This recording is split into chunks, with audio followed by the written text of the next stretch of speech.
علماء کی صفات۔ واعلموا أن عباد الله المستحفظين علمه يصونون مصونه ويفجرون عيونه يتواصلون بالولاية ويتلاقون بالمحبة ويتساقون بكأس روية۔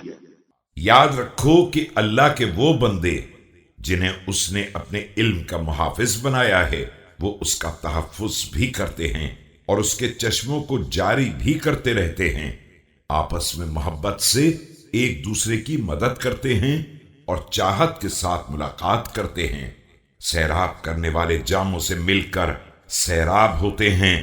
ويصدرون برية لا تشوبهم الريبة ولا تسرع فيهم الغيبة على ذلك عقد خلقهم وأخلاقهم فعليه يتحابون۔ اور پھر سیر و سیراب ہو کر ہی باہر نکلتے ہیں، ان کے اعمال میں ریب کی آمیزش نہیں ہے اور ان کے معاشرے میں غیبت کا گزر نہیں ہے۔ اسی انداز سے مالک نے ان کی تخلیق کی ہے اور ان کے اخلاق قرار دیے ہیں، اور اسی بنیاد پر وہ آپس میں محبت بھی کرتے ہیں۔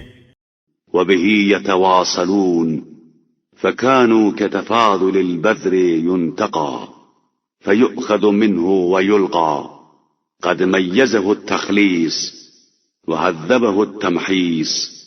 اور ملتے بھی رہتے ہیں، ان کی مثال ان دانوں کی ہے جن کو اس طرح چنا جاتا ہے کہ اچھے دانوں کو لے لیا جاتا ہے اور خراب کو پھینک دیا جاتا ہے، انہیں اسی صفائی نے ممتاز بنا دیا ہے اور انہیں اسی پرکھ نے صاف ستھرا قرار دے دیا ہے۔